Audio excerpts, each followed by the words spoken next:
10절 한 절만 보시겠습니다. 다니엘 6장 10절에 있는 말씀, 제가 가지고 있는 구약성경 1243쪽에 있습니다. 다니엘 6장 10절입니다. 찾으신 줄 알고 다 같이 한 목소리를 읽겠습니다. 시작. 다니엘이 이 조서에 왕의 도장이 찍힌 것을 알고도 자기 집에 돌아가서는 윗방에 올라가 예루살렘으로 향한 창문을 열고 전에 하던 대로 하루 3번씩 무릎을 꿇고 기도하며 그의 하나님께 감사하였더라. 아멘.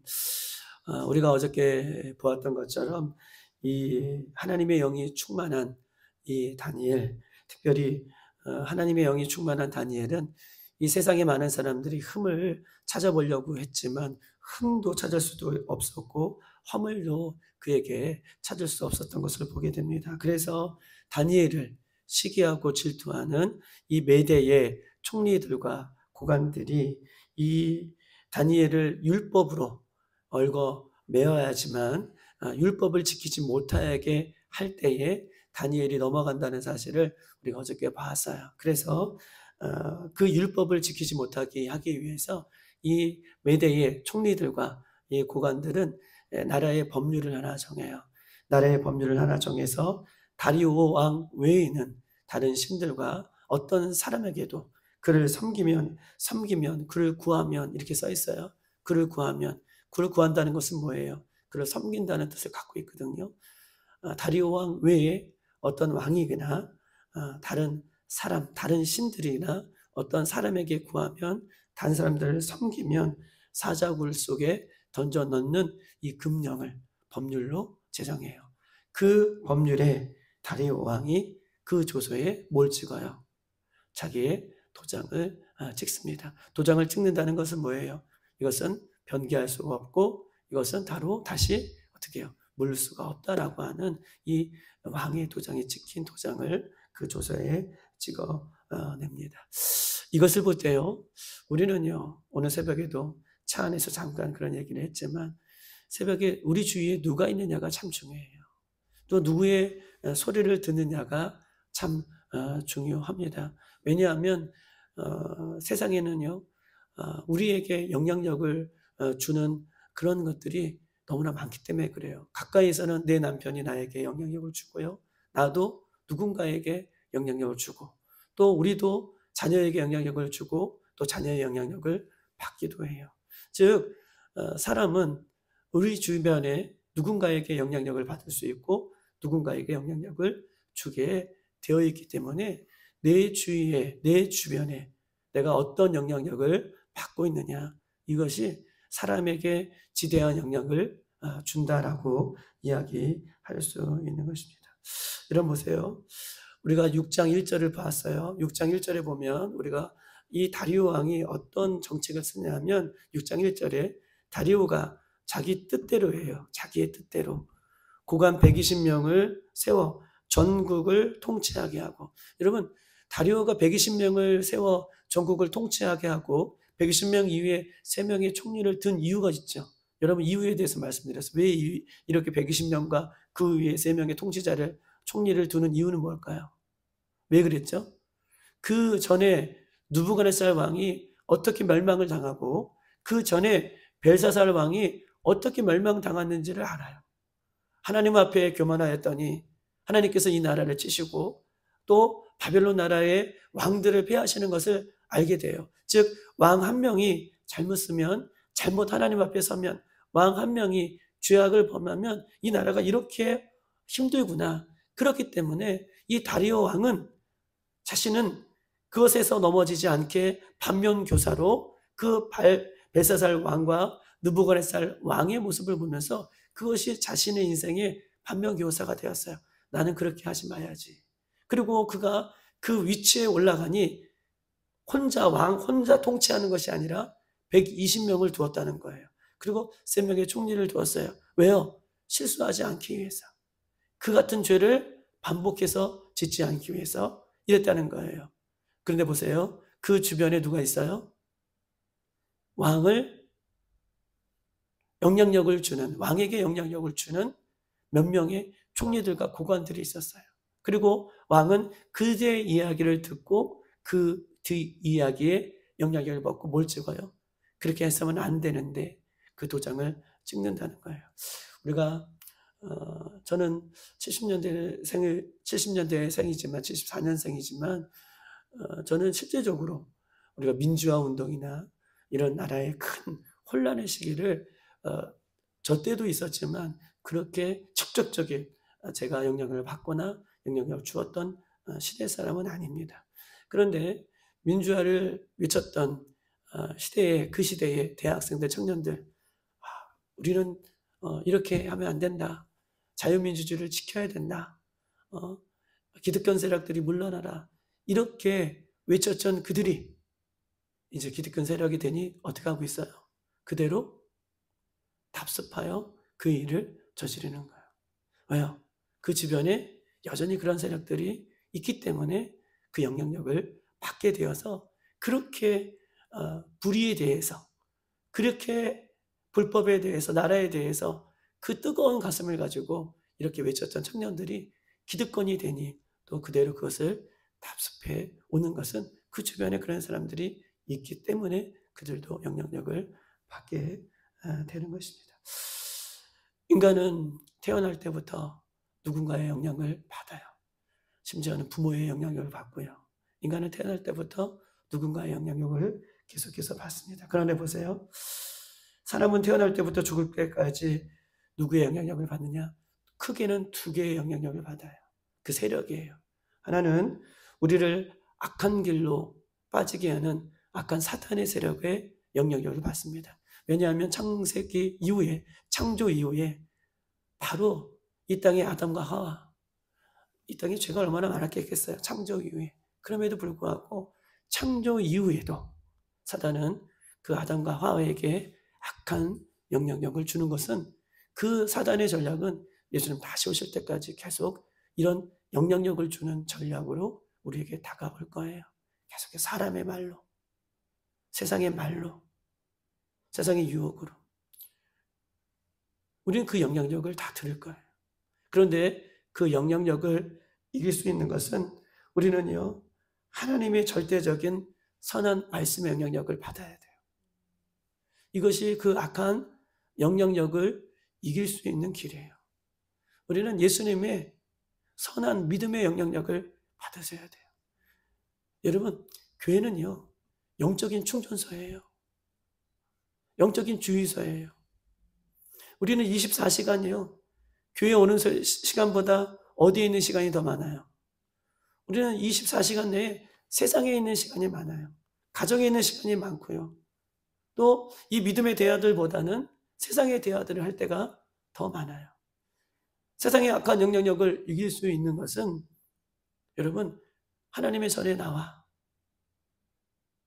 기도함으로, 말씀으로 우리가 이렇게 영적으로 선한 영향력을 충전받아야지 그 세상의 악한 영향력 속에서도 우리가 그 분별하여서 그것들을 이길 수 있는 것입니다. 이 이야기를 좀 오늘 본문 속에서 좀 하고 싶은 것이죠. 사랑하는 여러분, 내 주변에 누군가의 영향력을 받는데 누군가의 어떤 영향력을 우리가 받는 것이 왜 중요하냐 하면 내 영적인 생명이 거기에 걸려있기 때문에 중요합니다. 그거 뭐 들어서 내가 뭐 영향력을 받겠어? 아니에요. 영향력을 받아요. 영적인 내 생명력이 누군가의 영향력에 의해서 내가 좌우되기 때문에 나는 내 주변에 누가 있느냐? 나는 내 주변에서 어떤 믿음의 소리를 듣느냐? 어떤 말씀의 소리를 듣느냐? 이것이 너무나 중요하다라고 얘기해요. 여러분, 제가 신학교 다닐 때에 뭐 이러면 말씀드린 적이 있어요. 신학교 다니니까 신학교 때는 얼마나 충만합니까? 진짜 뜨겁게 기도하는. 그런데 아내하고 결혼했어요. 아내하고 이제 결혼했는데 이제 늘 다니던 미용실 아주머니가 왜 이렇게 안 보였냐고, 나 결혼했다고 이제 여기 잘 못 올 것 같다고 늘 이제 혼자 살 때, 누나하고 살 때에 그때 다니던 미용실 아주머니가 저에게 충고를 해주는 거예요. 결혼하고 난 이후에 내가 남편을, 자기가 경험을 얘기하는 거예요. 남편이 되게 우스웠대요. 그런데 어느 날 남편이 자기에게 큰 소리를 팍 쳤는데 이게 내 남편이구나. 내가 우러러 봐야 되겠구나. 내가 밑으로 봐야 할 존재가 아니구나 이렇게 알았다는 거예요. 그렇기 때문에 결혼하자마자 어떻게 해요? 아내한테 한번 크게 이렇게 해야 된다는 충고를 제가 신학교 때 들었어요. 그리고 그 날 무슨 일이 있었어요. 근데 그날 뭐가 생각나요? 하나님 말씀이 생각나면 좋을 텐데 용서하고 사랑하고 이해하고 이러면 좋을 텐데 어떤 게 생각나요? 한번 팍 해야 된다는 그 소리가 생각났을까 안 났을까요? 그 소리가 생각나서요. 새벽 3시인가 4시까지 싸웠어요. 그래도 결론을 낼 수가 없었어요. 이렇게 제가 우스운소리를 듣지만 얘기를 하지만요. 우리는요. 악한 것들은 어느새 모르게 우리가 그것을 흡수하는 것이 더 쉬워요. 하나님의 선한 말보다 우리는 악한 존재이기 때문에 죄인이기 때문에 그래요.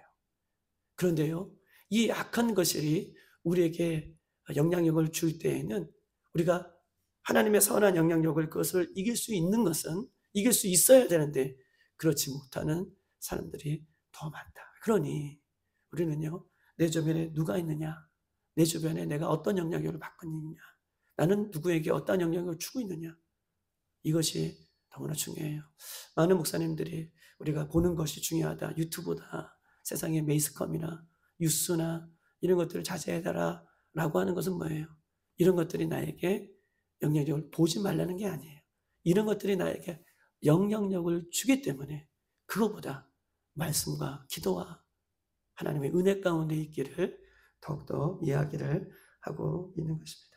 사랑하는 여러분, 오늘 하루 속에서도 나에게 수많은 영향력을 주는 세상의 소리에 우리는 한쪽 귀를 닫고 우리는 하나님 말씀에 또 기도하는 일에 내 영혼을 살리는 일에 우리는 두 귀를 열어 두 눈을 열어 그것을 온전히 바라보고 따를 수 있는 우리들이 되기를 주님의 이름으로 축복합니다. 여러분 그러세요. 이 다리오 왕은 그 주변에 사람들이 다니엘을 시기하고 질투하는 그 마음에 넘어가서 법령에 도장을 찍고 그것을 하지 못하게 합니다. 여러분 보세요. 다니엘에게 어떤 신에게든 어떤 사람에게든 그것을 구하지 말아라 라고 하는 것은요. 그것을 구하게 되면 너를 벌금형에 주겠다, 너를 감옥에 주겠다가 아니라 뭐 하겠다는 거예요? 반드시 죽이겠다는 거예요. 사자굴 속에 넣는다는 것은요. 사자의 사형을 얘기하는 거예요. 반드시 죽게 하겠다라고 이렇게 법률로 정한 것입니다.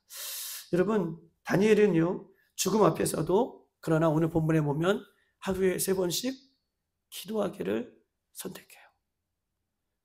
열린 창문을 향해서 기도하기를 선택하고요. 그것을 자기의 믿음을 도전하는 거예요. 다니엘이요. 믿음이 있었기 때문에 다니엘이 당연히 그 다니엘은 하나님 앞에 열린 창문으로 향하여 기도했다. 이것을 보여주는 것이 아니에요. 오늘 말씀은 우리에게도 도전을 주는 거예요. 여러분 믿음이 이기는 거잖아요. 여러분 기도가 이기잖아요. 믿습니까? 저는 여러분에게 도전을 주고 싶어요. 기도는 모든 것을 이기게 하는 능력이에요. 우리에게 주신 믿음은 추상적인 믿음이 아니에요. 우리에게 주신 하나님 예수님께서 십자가에 달리시고 십자가에서 승리하신 그 믿음은 추상적인 개념이에요. 생각 속에 있는 개념이 아니에요. 그 믿음은 동사예요. 그 믿음은 동사라고요. 동사, 명사가 아니에요. 움직이는 거예요. 역사하는 힘이 있는 거예요. 그게 믿음이고 그것이 기도의 능력입니다. 여러분 다니엘은 죽음 앞에서도 하나님 앞에 기도하기를 선택합니다. 여러분 우리는요 예수님도 알아요. 우리는 하나님도 알아요. 우리는 성령님도 알아요. 우리는 말씀 66권을 알아요. 우리는 기도에 대해서 알아요. 우리는 예배에 대해서 알아요. 그런데 우리는요 어떤 선택에 있어서 세상의 선택과 나의 이익이 되는 것과 혹은 하나님의 선택에 대한 것들과 또 믿음의 선택에 대한 것과 기도의 선택에 대한 것과 말씀의 선택에 대한 것과 예배의 선택에 대한 것을 겹칠 때에는요 우리는 다 알아요. 그런데요 믿음 가운데 나아가지 못해요. 기도 가운데 나아가지 못해요. 왜요? 아는 것은 나를 변화시키지 못해요. 오직 믿을 때에만 그렇게 행할 때에만 믿음의 역사가 그대로 일어나는 거예요. 여러분, 우리 교회가 믿음의 역사가 일어나는 교회가 되기를 축복합니다. 우리 교회 성도들이 다니엘처럼 죽음 앞에서도, 다니엘은 지금 죽고 사는 문제잖아요. 우리처럼 회사를 그만두냐 이런 문제가 아니잖아요. 학교를 그만두냐 이런 문제가 아니잖아요. 다니엘은 죽고 사는 문제잖아요. 조금 아프고 회복되고 이런 문제가 아니잖아요. 약 먹고 치유하고 이런 문제가 아니잖아요.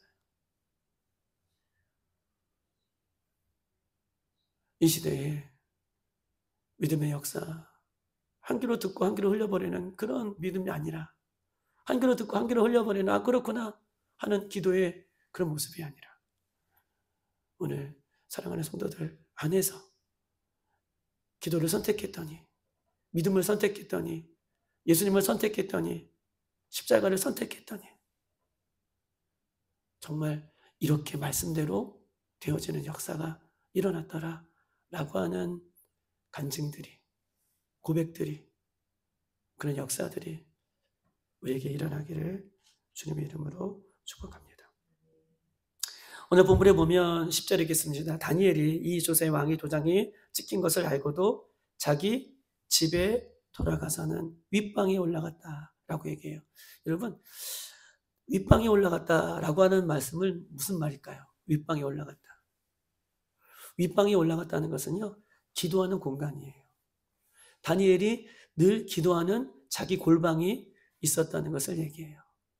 윗방에 올라갔다라고 하는 것은, 보세요. 다니엘이 늘 기도하는 대로 기도하는 방에 올라갔고, 열린 창문을 열고요. 여러분, 너를 죽여버리겠다 기도하면, 어떤 신에 절하면, 어떤 신들을 섬기면 죽는다라고 하면 문을 꼭꼭 닫고 해야 되잖아요. 몰래 해야 되잖아요. 그런데요, 하나님을 믿는 다니엘은 오히려 사람들이 보는 복에 윗방에 올라가서 창문을 열고 하나님 앞에 기도해요. 왜냐하면 그는요, 세상 사람들이 눈이 두렵지 않아요. 죽음이 두렵지 않아요. 오직 누구를 두려워하는 거예요? 그렇죠. 살아계신 하나님이 우리는 두려워한 거예요. 그런데 우리 예수 그리스도를 믿는 사람들은요, 누가 두려워요? 세상이 두려워요. 물질이 두려워요. 건강이 두려워요. 학업이 두려워요. 취업이 두려워요. 물론 두려울 수 있죠. 그런데 다니엘은요, 죽음이 두려운 것이 아니라 하나님이 두려워요. 살아계시기 때문에, 역사하시기 때문에. 그러니 살아계신 하나님을 향해 늘 하던 대로 늘 기도의 공간에 올라가 창문을 열어놓고 하나님을 온전히 경배하고 찬양하고 예배하며 기도하는 이 다니엘의 모습을 보게 되는 것입니다. 여러분 보세요. 하루에 3번씩이라고 얘기해요. 하루에 3번씩 하나님 앞에 무릎을 꿇었다라고 오늘 본문이 얘기해요. 이런 무릎을 꿇었다는 것은요, 다니엘의 기도의 자세를 얘기해요. 무릎을 꿇었다는 것은 육신의 무릎을 꿇은 것이 아니라 무슨 무릎을 꿇은 거예요? 그는 기도할 때마다, 하루에 3번씩 기도할 때마다 무릎을 꿇었어요. 기도는요, 그냥 시간을 때우는 기도가 아니에요. 오늘 내가 새벽 예배가 됐기 때문에, 수요예배 됐기 때문에, 금요일이 됐기 때문에 드려지는 그런 기도가 아니라, 하나님 앞에 기도할 때마다 마음의 중심에 무릎을 꿇고 그렇게 간절히 기도하는 그 다니엘의 기도의 자세에 대한 이야기를 지금 하고 있는 것입니다. 사랑하는 여러분, 어떤 문제가 있지만 이 다니엘은요, 하나님 앞에 무릎 꿇고 기도하는 것을 선택해요. 여러분 보세요. 다니엘이요, 지금 죽음이 눈앞에 있었기 때문에 기도했습니까? 오늘 본문은 매번 하던 대로 기도했어요. 물론 우리는요, 어떤 문제가 생겼기 때문에 기도하는 것도 참 중요해요. 그런데요, 어떤 문제가 생겼기 때문에 기도하는 것도 중요하지만 그것보다 더 중요한 것은요, 매일 하루에 3번씩 기도할 때에 그 문제를 이기는 것이지, 어떤 문제가 다가왔기 때문에 내가 기도했더니 그 문제를 이겼다. 물론 하나님께서 그렇게 해줄 수도 있죠. 그런데 오늘 다니엘을 우리에게 보여주시는 것은 죽음의 문제도 이길 수 있는 것은 그가 매일매일 기도가 쌓였기 때문에, 매일매일 기도의 능력을, 성령의 충만함을 받았기 때문에 그것을 이기는 거예요. 그것을 오늘 본문은 이야기를 하고 있는 거예요. 여러분에게 말씀드렸죠. 저는 항공정비 기술 자격이 있어요. 엔진의 부분. 근데 항공정비 기술은요, 여러분 보세요. 자동차는 고장 나면 고쳐요. 자동차는 고장이 나면 고치는데, 어떤 사인이 들어오면 고쳤는데, 비행기는요, 그렇게 하면 죽어요. 비행기가 떨어지는 거예요. 어떤 사인이 들어왔다, 고장이 났다, 하늘에서. 그럼 죽는 거예요. 그러면 어떻게 해요? 늘 어떤 문제가 없어도 그 볼트와 너트와 엔진들을 늘 점검해요. 그리고 시간이 되면 이것이 튼튼하더라도 바꾸는 거예요. 매뉴얼 따라. 그래야지 늘 평상시를 유지하는 것이죠. 우리의 기도는요, 어떤 문제가 있을 때에 하는 기도도 중요하지만 평상시에 늘 매일같이 하나님 앞에 기도하며 평상시의 기도를 지켜나갈 때 하나님은요, 우리의 기도에 작은 음성에도 기울여 주시는 하나님 것을 오늘 본문은 우리에게 이야기를 하고 있는 것입니다. 늘 하던 대로 쉬지 않고 기도하는 것이 여러분 능력이에요. 늘 하던 대로 쉬지 않고 기도하는 거 이거 아무나 못해요. 할 수만 있다면 요리조리 빠져나가려고 하는 것이 우리들이지, 늘 하던 대로 늘 기도하는 거요, 여러분 이거 아무렇지도 않은 것이 아니라 하나님이 가장 기뻐하시고 가장 즐거워하시고 이것이 여러분의 능력이에요. 능력의 사람은 늘 하던 대로 늘 그 기도를 하나님 앞에 지켜나가는 사람이 능력의 사람인 것입니다. 여러분 80세가 넘었어도 이렇게 다니엘이 하루에 3번씩 죽음 앞에서도 기도하는 것은 에이 이제 나이가 다 들었으니 아예 죽음이 두렵지 않아, 이것이 아니라 늘 하던 대로 기도했더니 그에게 성령의 충만함을 부어주신 거예요. 그래서 성령의 충만함으로 이 모든 것을 이기게 되는 것을 우리에게 보여주고 있는 것입니다. 사랑하는 여러분, 우리는요 마라톤 선수예요. 할렐루야. 우리 마라톤 선수예요. 마라톤은요 반드시 끝이 있어요. 마라톤 하기까지요, 보세요. 딱 2가지를 얘기하고 마칠 거예요. 마라톤을 하기까지 우리는요, 마라톤 선수가 41.195km를 뛸 때까지는요, 하늘에서 막 헬기들이 막 지켜줘요. 그 다음에 뒤에서는요, 앰뷸런스가 막 지켜줘요. 그 다음에 곳곳에서 앞에서는요, 그 길을 온전히 걸어갈 수 있도록 앞에서 카메라맨들이, 차들이, 오토바이들이 먼저 그 앞길을 막 달려줘요. 그리고 중간중간에 뭘 줘요? 물 줘요. 그리고 막 스펀지를 막 줘요. 여러분, 우리가는요, 이 마라톤 경기에, 신앙의 마라톤 경기, 믿음의 마라톤 경기에요, 성령님께서 이렇게 앞뒤 공중 모든 것에 함께 하세요. 근데 중요한 것은 한 가지예요. 마라톤 선수가요, 자기가 해야 할 것이 있어요. 뭐냐면, 그렇죠, 피곤하고 지치고 포기하고 싶고 그만두고 싶고, 이것은 누구의 몫이에요? 내 몫이에요. 성령님 계속해서 우리를 도와주시는데, 믿음의 길을 온전히 걸어갈 수 있도록 우리를 늘 도와주시는데, 내가 싸워야 할 것은 내 자신이에요. 믿음 없는 내 자신이에요. 그때의 그 고비고비를 우리가 이길 수 있는 것은 기도예요. 기도할 때에 믿음의 역사가 일어나는 것이고, 기도할 때에 그것을 돌파하게 되는 거예요. 그 이야기를 오늘 10절에 엑기스처럼 오늘 모아놓았습니다. 여러분, 다 왔습니다. 마라톤 경기 다 왔어요. 좀만 더 힘내십시다. 조금만 더 가십시다. 한 발짝 더 뛰십시다. 그래서 하나님께 주시는 힘으로 세상을 이길 수 있는 저와 여러분 되시길 주님의 이름으로 축복합니다. 이제는 기도하겠습니다. 하나님, 오늘도 다니엘처럼